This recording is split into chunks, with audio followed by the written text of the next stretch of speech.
बाबा शिव को याद करें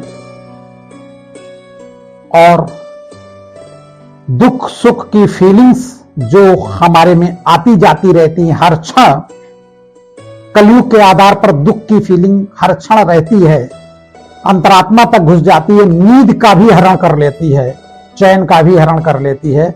अगर फीलिंग्स का प्रभाव हमारे चेहरे पर दिखता है तो समझ लीजिए हमारे आत्मा का विल पावर कम है कि किसी भी व्यक्ति या व्यवहार का प्रभाव या उसकी भाषा का प्रभाव हमारे मन मस्तिष्क पर पड़कर और छुई मुई की तरह हमारा मन मुरझा जाता है।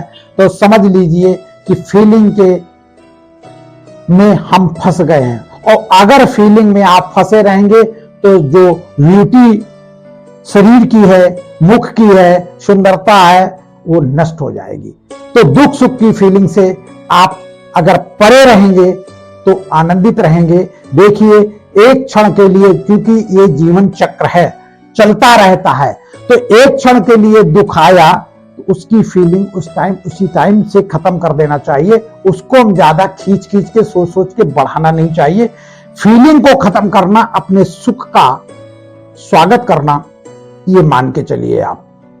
तो छोटी छोटी बातों में अगर हम फीलिंग्स में जाएंगे, क्योंकि सुख की फीलिंग्स में हमारे मन की ऊर्जा बढ़ती है और दुख की फीलिंग में मन की ऊर्जा घटती है।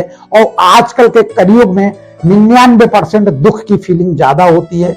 किसी का बात व्यवहार स्वभाव संस्कार हमें नहीं पसंद है। अरे तुम्हारा स्वभाव तुम्हें पसंद है तो अपने हिसाब से तुम अपने को बदल दो। अब सामने वाले का नहीं पसंद है, वो बाय द वे दूसरे परिवार से आया है, दूसरे संस्कारों से आया है, दूसरे देश विदेश से आया है, दूसरे कल्चर से आया है, तो वो तो उसका स्वभाव बना रहेगा। अब उसको मैच करना चाहते हो तो कैसे होगा? उसको उसके स्वभाव पर छोड़िए, आप अपने स्वभाव को चेंज करिए और अपने को परिवर्तन करने की सदैव कोशिश करते रहिए और पावर बनने की कोशिश हमेशा करते रहिए। अपने पापों को नष्ट करने की कोशिश हमेशा करते रहिए। जीवन का आनंद यही है। और फीलिंग्स का प्रभाव अगर मन मस्तिष्क पर पड़ा तो आप जितने टाइम फीलिंग्स आएगी उस टाइम आप भगवान को याद नहीं कर सकते। तभी किसी मुसीबत में हम लोग ध्यान करते हैं। जब भी कोई मुसीबत पड़ी, जैसे मेरे सामने एक एक्सीडेंट हुआ, तो कार से एक्सीडेंट हुआ, कार मालिक तुरंत आए, राम राम राम राम, बड़ा पाप हो गया। मतलब उस टाइम भी उतने दुखद अवस्था में भी उसके मुख से राम राम निकल रहा था। यानी अगर भगवान को याद करते हैं तो दुख की फीलिंग्स का प्रभाव हमारे मन मस्तिष्क पर कम पड़ता है। इसलिए हमेशा याद रखें, भगवान को सदैव याद रखेंगे तो दुख ही नहीं आएगा। फीलिंग्स की तो बात छोड़ दीजिए। हर मुसीबत में हे भगवान क्या हो गया, हे भगवान क्या हुआ। भगवान को दुख में हम याद करते हैं लेकिन उस भाव से नहीं याद करते हैं, भगवान को दोषारोपण करके याद करते हैं।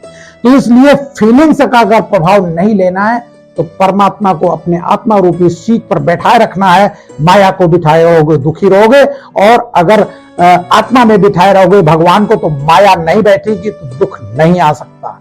बाबा शिव को याद करें और फीलिंग से सदैव निर्भीक और निडर रहें।